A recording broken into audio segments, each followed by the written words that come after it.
The modern world is not destroying your attention accidentally.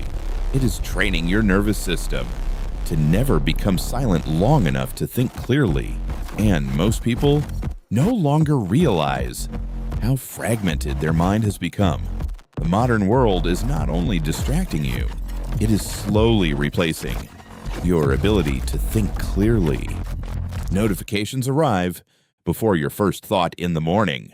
Screens become the final thing your nervous system touches before sleep. The mind rarely rests now. It only switches between different forms of stimulation. And slowly, people lose the ability to hear themselves beneath the noise. And if your mind now feels restless in silence, the environment may already be shaping you more than you realize. This is the hidden crisis of the digital age. Some people have not experienced a fully uninterrupted thought in years. Not because they are weak, but because the modern environment was designed to fracture attention continuously. Every alert interrupts coherence. Every feed competes for emotional reaction. Every algorithm learns how to hold attention longer than your own intentions can. And eventually, reaction replaces reflection. And most people never notice when it happens. And after enough fragmentation, people stop living intentionally. They begin reacting automatically. This is where the void protocol begins. Not as isolation, not as superiority, not as an escape from humanity, but as the disciplined act of reclaiming enough silence for your own mind to become visible again. Because silence is no longer empty space. Silence has become infrastructure, a cognitive environment where thought can stabilize long enough to become meaningful. Most people are drowning in information while starving for clarity. This is the first principle of the void protocol. And maybe this explains why so many people now consume endlessly while understanding themselves less and less. The modern world rewards constant stimulation, but the nervous system was never designed for permanent interruption. Information now enters faster than reflection can process, and overloaded minds rarely produce clear lives. And eventually, the mind becomes crowded, but unclear, busy, but unfocused, stimulated, but emotionally exhausted. This is why silence matters. This is why digital noise becomes dangerous. Not because technology itself is evil, but because endless interruption slowly trains the mind away from depth, away from patience, away from reflection, away from sustained attention, and eventually away from itself. Every environment installs something. Every feed installs something. Every repeated emotion leaves something behind: fear, urgency, comparison, reaction, distraction, or clarity, stillness, depth, intentionality. And most people never consciously choose what is shaping them. And maybe this is why so many people now feel mentally exhausted without fully understanding why. Because exhaustion is not always physical. Sometimes it is cognitive overload, because not every input deserves psychological residency. The void protocol teaches people to choose deliberately what enters the mind, what remains there, and what must finally be removed, because clarity is often subtraction. This is where mental clarity begins. What repeatedly enters the mind eventually begins shaping identity. Not instantly, but gradually, quietly. Thought patterns become emotional patterns. Emotional patterns become behavior. and behavior eventually becomes lifestyle. This is why mental environments matter.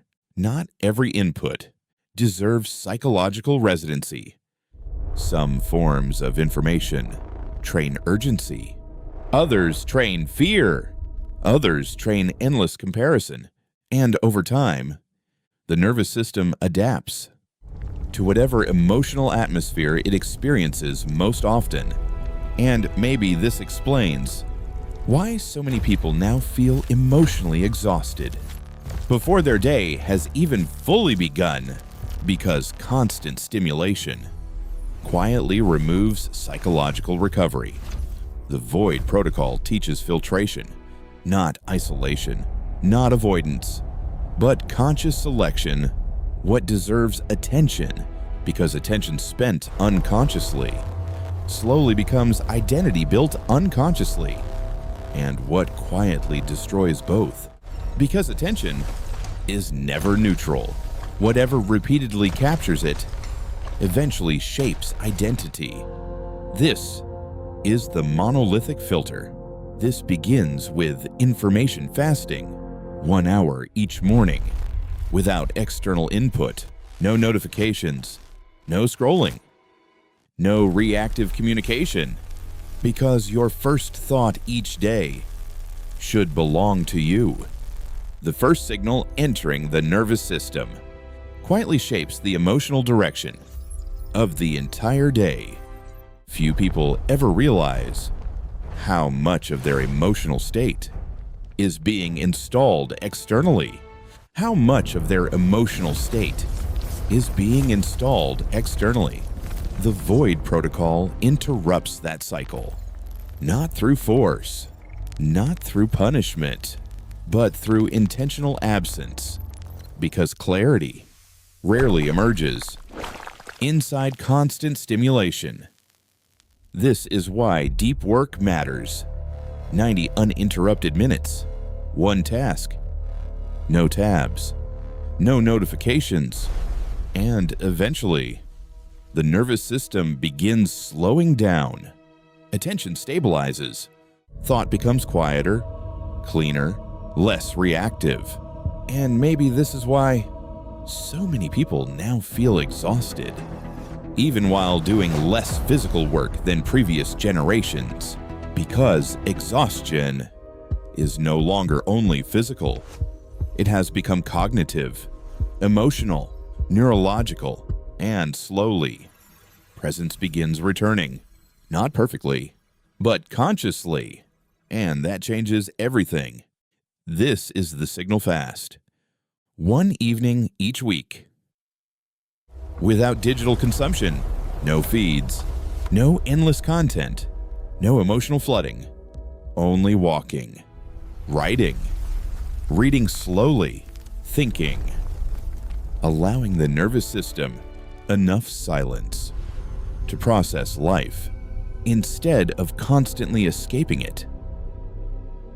And this is where many people become uncomfortable, because silence reveals what noise was hiding: fatigue, avoidance, loneliness, confusion, grief. But it also reveals something else: direction, values, truth, the deeper self that was buried beneath constant stimulation. And maybe this is why so many people stay permanently distracted, because distraction often becomes emotional anesthesia, and most people never realize they are numbing themselves until silence finally returns. The void is not emptiness. It is recovery space, a place where identity stops being overwritten long enough to stabilize again.